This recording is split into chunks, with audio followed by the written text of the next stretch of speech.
देखिए बच्चों, ध्यान से देखिए। व्यवहारिक व्याकरण से संबंधित प्रश्न बताने जा रहा है। ध्यान दीजिएगा। इसके अंतर्गत निम्नलिखित प्रकार हैं। फर्स्ट में शब्दार्थ, सेकंड में संज्ञा, तीसरा में सर्वनाम, फोर में विशेषण, फाइव में लिंग, सिक्स में वचन, सेवन में कारक, एट में काल, नाइन्थ में विलोम और टेंथ में पर्यायवाची और 11 में मुहावरे। इस तरह से शब्द, युक्त आदि की समझता है। अब देखिए ध्वनि एवं वर्ण। ध्वनि किसको कहते हैं? जो हम बोलते हैं। और वर्ण, इसका खंडन या टुकड़ा नहीं किया जा सकता, उसे वर्ण कहते हैं। व्याकरण की परिभाषा देखिए ध्यान से।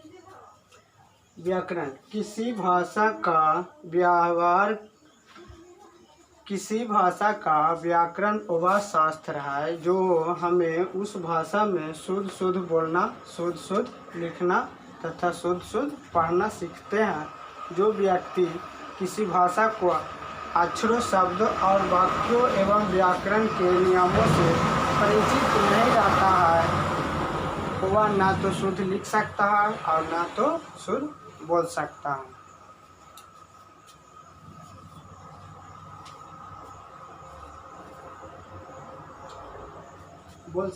और जो शुद्ध लिखना बोलना नहीं जानता, सब समाज में उसका आदर नहीं होता है।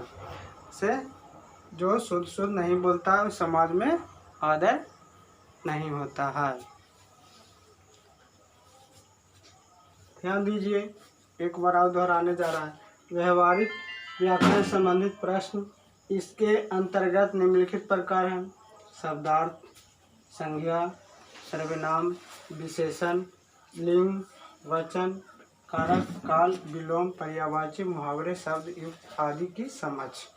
ध्वनि एवं वर्ण। व्याकरण की परिभाषा किसी भी भाषा का व्याकरण वह शास्त्र है जो हमें उस भाषा में शुद्ध बोलना, शुद्ध लिखना तथा शुद्ध पढ़ना सीखता है।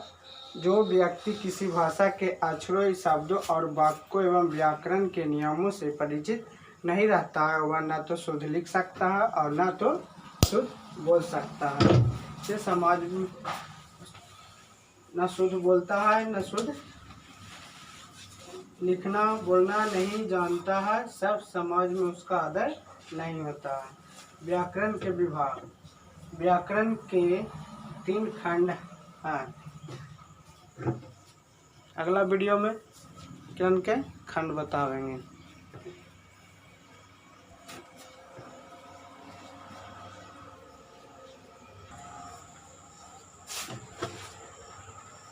देखिए बच्चों, ध्यान से। व्याकरण के विभाग बताने जा रहे हैं। भाषा के 3 खंड हैं।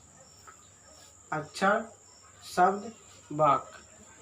पहला में है, फर्स्ट में अक्षर, दूसरा में शब्द, तीसरा में वाक्य। इन तीनों को अलग अलग करने के लिए व्याकरण के भी 3 खंड हैं।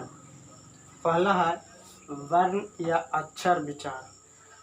वर्ण या अक्षर विचार। व्याकरण के इस विभाग में अक्षरों के आकार, उच्चारण और मिलने की रीति बतलाई जाती है। सेकंड में देखिए शब्द विचार। शब्द विचार का मतलब व्याकरण के इस विभाग में शब्दों का परस्पर संबंध और उनसे वाक्य बनाने के नियम बताए जाते हैं। तीसरा में है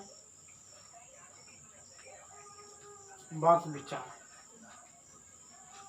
व्याकरण के इस विभाग में शब्दों का परस्पर संबंध और उनसे वाक्य बनाने के नियम बताए जाते हैं।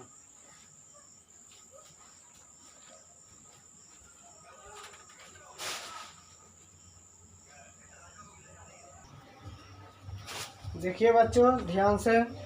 वाक्य विचार। सी में ए बी 3 खंड होते हैं, जो बताए थे। अब देखिए सी वाला वाक्य विचार। व्याकरण के इस विभाग में शब्दों का परस्पर संबंध और उनसे वाक्य बनाने के नियम बताए जाते हैं। अगला प्रश्न। देखिए, ध्वनि किसे कहते हैं? ध्वनि उसे कहते हैं जो कानों से सुनाई देती है।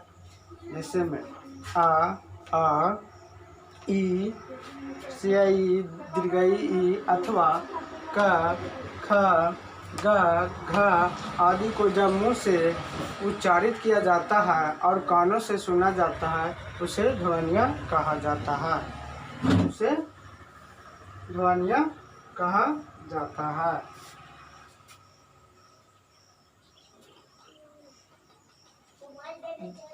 भाषा का आरंभ ध्वनि से होता है। भाषा का आरंभ ध्वनि से होता है। देखिए, वाक्य विचार व्याकरण, फिर एक बार दोहरा रहे हैं। वाक्य विचार व्याकरण के इस विभाग में शब्दों का परस्पर संबंध और उनसे वाक्य बनाने के नियम बताए जाते हैं। अगला प्रश्न, ध्वनि किसे कहते हैं? उत्तर, ध्वनि उसे कहते हैं जो कानों से सुनाई देती है। जैसे में आ, सियाई, दीर्घई अथवा क, ख, ग, घ आदि को जब मुंह से उच्चारित किया जाता है और कानों से सुना जाता है उसे ध्वनियाँ कहा जाता है।